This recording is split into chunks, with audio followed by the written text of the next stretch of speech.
I can't ever read this passage without thinking of that song, sheep go to heaven, goats go to hell. You remember from the 90s? By Cake. Cake, the band Cake. You remember Cake from the 90s? Cake? No, you don't remember Cake. Oh, this is awkward. My only intro is a pop culture reference nobody remembers.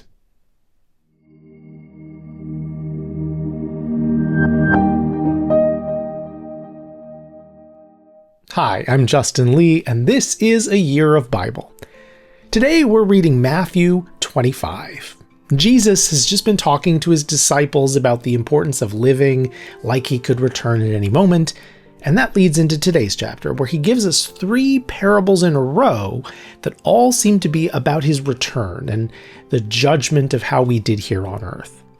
By the way, just so you're not confused as we're reading, a talent in Jesus' day was a unit of weight or a large amount of money. So when we get to the parable of the talents, that's not about how many skills someone has. He's talking about large amounts of money. With that in mind, let's read these 3 parables. At that time, the kingdom of heaven will be like 10 virgins who took their lamps and went out to meet the bridegroom. 5 of them were foolish, and 5 were wise. The foolish ones took their lamps, but did not take along any extra oil. But the wise ones took oil in flasks along with their lamps. When the bridegroom was delayed, they all became drowsy and fell asleep. At midnight the cry rang out, "Here is the bridegroom! Come out to meet him!" Then all the virgins woke up and trimmed their lamps. The foolish ones said to the wise, "Give us some of your oil. Our lamps are going out." "No," said the wise ones, "or there may not be enough for both us and you. Instead, go to those who sell oil and buy some for yourselves." But while they were on their way to buy it, the bridegroom arrived. Those who were ready went in with him to the wedding banquet, and the door was shut. Later the other virgins arrived and said, "Lord, Lord, open the door for us." But he replied, "Truly I tell you, I do not know you. Therefore keep watch, because you do not know the day or the hour. For it is just like a man going on a journey who called his servants and entrusted them with his possessions. To one he gave 5 talents, to another 2 talents, and to another 1 talent, each according to his own ability. And he went on his journey. The servant who had received the 5 talents went at once and put them to work and gained 5 more. Likewise, the one with the 2 talents gained 2 more. But the servant who had received the 1 talent went off, dug a hole in the ground, and hid his master's money. After a long time, the master of those servants returned and settled accounts with them. The servant who had received the 5 talents came and presented 5 more. "Master," he said, "you entrusted me with 5 talents. See, I have gained 5 more."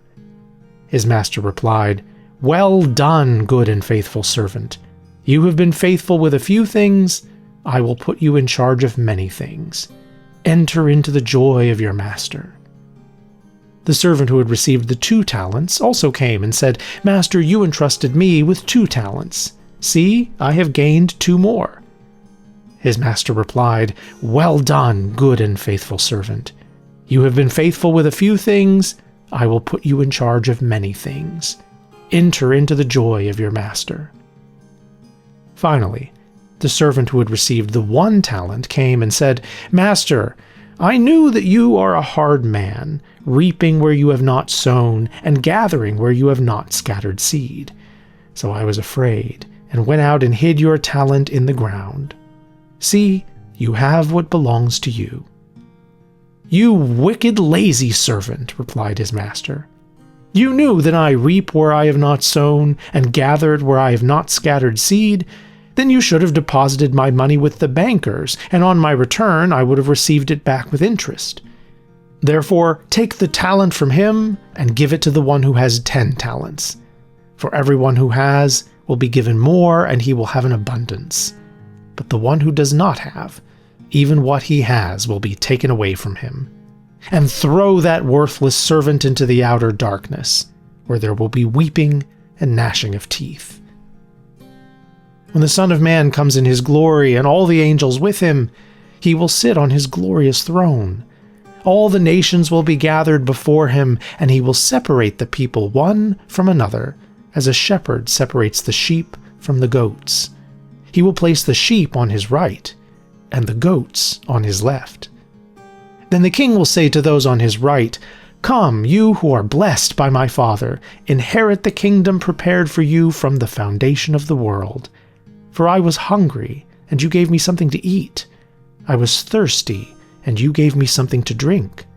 I was a stranger, and you took me in. I was naked, and you clothed me.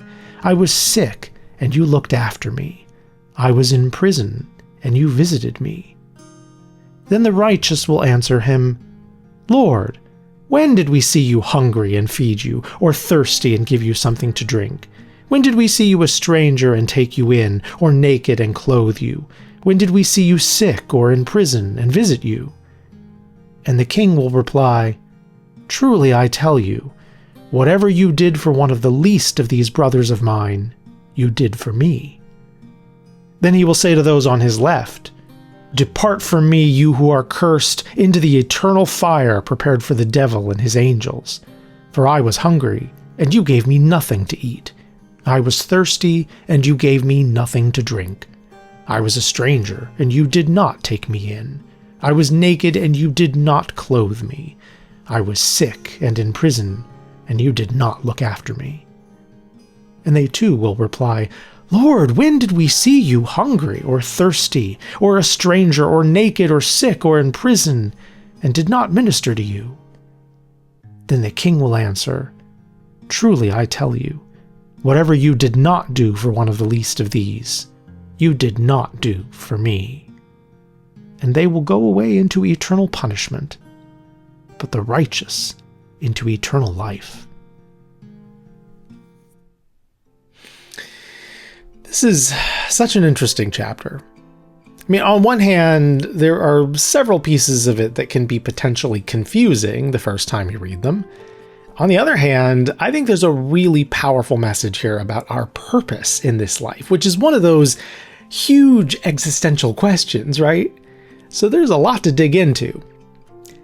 Let's start with 3 questions about this chapter. 3 things that, at least in my opinion, can be confusing. Number 1 is in the parable of the sheep and the goats. In the parable, Jesus divides the sheep, who are saved, from the goats, who are not. And how does he distinguish between them? Because the sheep are the ones who cared for others, the hungry, the thirsty, the stranger, the naked, the sick, and the imprisoned. Jesus calls them the least of these brothers of mine. And the goats? They didn't do those things. Hang on, though. Is Jesus saying that we're saved by our good works? I mean, haven't we discussed this already? Aren't we saved by our faith alone and not by our works? But if so, what does Jesus mean here? Okay, that's question number 1. Question number 2 is about the parable of the talents. In that parable, a man gives varying amounts of money to his servants to manage while he's gone. Our footnote here says that a talent was equal to about 20 years' wages, so this is a lot of money, even for the guy who only got 1. The servant given 5 talents invests it and gains 5 more. And the one given 2 talents likewise gains 2 more, but the servant given 1 talent buries it in the ground to keep it safe. And when the master returns, he's pleased with the first 2 servants, but he's angry with the third. But why is he so angry? Wasn't the whole point to keep the money safe? Yeah, maybe the third servant didn't make more money, but it's not like he wasted or spent or stole the money. He kept it safe in the ground and then gave it back. So why is the master angry with him? Question number 2. And question number 3, for me at least, is about something Jesus says in this passage that seems a bit odd. He says, "For everyone who has will be given more, and he will have an abundance. But the one who does not have, even what he has will be taken away from him." At first glance, it sure seems like Jesus is saying that in God's kingdom, the rich get richer and the poor get poorer. But doesn't that contradict what he says everywhere else about the first being last, the proud being humbled, the meek inheriting the earth, the poor being blessed over the rich, and so on? What's that about? 3 big questions. And maybe you have your own questions, but those are mine. So let's try to decipher this, starting with that last one, because this isn't the first time we've seen Jesus use this line. I didn't call attention to it at the time, but we saw this in Matthew 13. Did you notice? In Matthew 13, Jesus gave us the parable of the sower, where a farmer sowed seed that fell on different types of soil, and some seed produced a crop while other seed didn't. And in that chapter, Jesus goes on to explain the purpose of his parables by saying to his disciples, "The knowledge of the mysteries of the kingdom of heaven has been given to you, but not to them. Whoever has will be given more, and he will have an abundance. Whoever does not have, even what he has will be taken away from him." There's that same wording again. But the context here suggests that Jesus is talking not about having more or less money, the rich get richer and the poor get poorer, but about having more or less understanding. Those who receive the word, in whom it bears fruit, will find their understanding growing, deepening, and multiplying over time. Those who don't will find that even the small understanding they have will be gradually choked out by the weeds and worries of the world. And we can see this in our lives in so many ways. I mean, the things you prioritize and invest time and energy in can grow exponentially over time. If you invest your time and energy in a relationship with someone, for instance, you can find that relationship growing and deepening and becoming richer. But if, on the other hand, you neglect your relationship with a person, that relationship doesn't just stay frozen in time, does it? It withers. It tends to be the case that relationships are either growing or they're dying. And the same is true of investing in your physical fitness, or your learning, or your spiritual growth. And I think that's what Jesus is saying here about the seeds of the kingdom of heaven. It's either growing in your heart, multiplying and bearing fruit, or it's dying. There's no in between. So if we want the kingdom of heaven to grow in our hearts, we have to invest time and energy into it. And if that's true, then the parable of the talents starts making a lot more sense, doesn't it? The guy with the 1 talent thinks his job is just to keep the talent safe, to bury it and make sure nothing happens to it. He thinks he's broken even by giving the master back exactly what he was given. But he's missed something important. The master gave him that talent for a purpose, to put it to use, to invest it, to make something out of it. Use it or lose it. And I think that's a message to all of us when it comes to our lives. And yes, when it comes to our talents in the English sense, which does come from the same Greek word here. I think this parable is about how we use what we've got. Are we putting what God has given us to good use? Are our lives bearing fruit? Are we investing our talents instead of just burying them? God gave you a brain to use. Some people might be smarter than others, but all of us can use what we've got. So do you put that brain power to use, seeking to learn more about the world and gain wisdom? If you do, you'll find that your understanding increases over time. Or do you waste what you've got and let other people or even AI do the thinking for you? If you do, you'll find that you become more and more easily swayed by the latest fads and conspiracies and con artists. We've all seen it happen. And I think this is what ties together the 3 parables in this chapter. They're all about making good use of what you've got. The parable of the 10 virgins reminds us, for instance, that we don't know the future, and we need to, in a sense, live every moment as if it were our last. Don't waste what you've got, and don't assume there will be more time later to live up to God's calling on your life. The parable of the talents reminds us that we need to use all the opportunities, resources, and abilities that God has given us for the sake of the kingdom. We need to invest them rather than wasting them.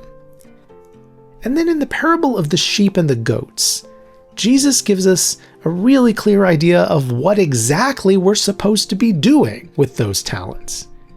Because what do the sheep do? They feed the hungry. They clothe the naked. They visit those who are sick and in prison. In short, they care for the least of these. They are putting their talents to work by quietly and consistently loving and caring for those in need. So is Jesus preaching then that we're saved by our works? No, I don't think so. That would be inconsistent with everything else the Bible tells us. Instead, I believe Jesus is telling us what it looks like to put our Christian faith into action. It's like we read in James 2. Remember, show me your faith without works, and I'll show you my faith by what I do. The good deeds aren't the things that saved the sheep. The good deeds are the evidence that the sheep were saved. The good deeds are a reflection of the changed hearts that should come about when we put our faith in Jesus. It's Jesus who saves us, but Jesus also transforms our hearts and lives. If our hearts and lives aren't being transformed, something's gone wrong somewhere. But notice, the evidence Jesus gives us of what our changed lives should look like isn't about avoiding sin. I'm not saying we shouldn't avoid sin, but that's not the example Jesus gives us. The example he gives us is about what we do, not just what we don't do. See, too many Christians think that living a good life means just avoiding doing bad things. And yes, we should avoid sinning. That's important. But God wants more than that from us. If we live our lives only avoiding sin, but never putting our lives and talents to use for God, we're like the servant who buried his money in the ground. Sure, he avoided losing any, but the whole point was to put it to use. And in that, he failed miserably. The Christian life isn't just about avoiding sin. The Christian life isn't about playing it safe. The Christian life, our purpose here on earth, is about taking this amazing opportunity we all have by being alive and doing something with it. By all means, avoid sin, but don't stop there. Take whatever God has given you and put it to use for the sake of others. Don't wait. Don't make excuses. Don't assume it's someone else's responsibility who has more.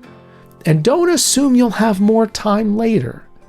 Just use what you've got. Use it now, and use it wisely.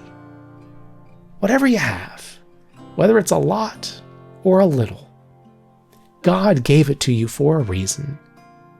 So put it to use so that Jesus will say to you too, "Well done, good and faithful servant. You have been faithful with a few things. I will put you in charge of many things."